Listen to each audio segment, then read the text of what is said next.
একটা নতুন সংসার গোছাতে গেলে সবার প্রথমে দরকার পড়ে একটা চুলা। আসসালামু আলাইকুম, কেমন আছেন সবাই? আশা করি সবাই ভালো আছেন। তো আমি একটা হার্ডওয়্যারের দোকানে এসেছি চুলা দেখার জন্য। আসলে বাসা বাড়িতে থাকতে হলে এই স্টোভ চুলাগুলো অনেক বেশি দরকারি।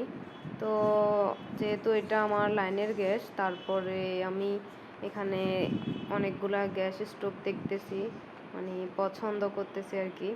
তো আমি টাকাটাও দিয়ে ফেলেছি, এখন একটা পছন্দ করা হয়ে গেছে।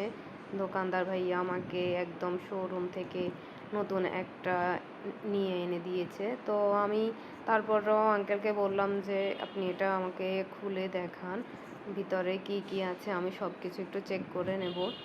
তো আমি বলার পরে ওনারা চুলাটাকে খুলতেছে, খুলে এরপরে আমি এটা দেখবো আর কি, যে সব কিছু ঠিক আছে কিনা। কারণ সব সময় তো আর বাসা থেকে বের মানে হওয়াটা একটু টাফ ব্যাপার হয়ে যায়। তো আমি একটু গেলাম, ভাইয়া যখন দোকান এটা খুললো, চুলাটা খুললো, আমি একটু গিয়ে দেখলাম যে সব কিছু ঠিক আছে কিনা। কারণ সব কিছু যদি ঠিক না থাকে আমাকে আবার এখানে আসতে হবে, ওনাদের সাথে যোগাযোগ করতে হবে। তাহলে আমি মানে এত ঝামেলা থেকে এটা চেক করে নেওয়াটাই ভালো। তো সব কিছু দেখার পরে ঠিকঠাক হওয়ার পরে এরপর আমি এটাকে বাসায় নিয়ে যাচ্ছি। তো বাসায় নেওয়ার পরে আমার পরিচিত একটা আঙ্কেলকে দিয়ে আমি চুলাটা ঠিক করানোর জন্য ওনাকে ডাকছি।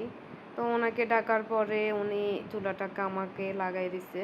তো যেহেতু এটা একটা পুরান বাসা, তো মানে আমার অতটা পছন্দ হয়নি বাসাটা, তারপরও থাকতে হচ্ছে, থাকবো। আসলে আমি অনেক দিন যাবৎ মানে ভাবতেছি যে এসব মানে গ্যাসের চুলা আমার কাছে কি মানে একটু আনইজি লাগে, আমার কাছে ভালো লাগে না। কারণ আমি 15টা বছর মাটির চুলায় রান্না বান্না করেছি, এই প্রথম আমি গ্যাসের চুলায় রান্না করব। তো চুলাটা যেন ভালো থাকে, তাই আমি শুধু চুলার মুখ বরাবর এই জিনিসটা তুলে ফেললাম, বাকিটা আগের মতোই। ভালো থাকবেন।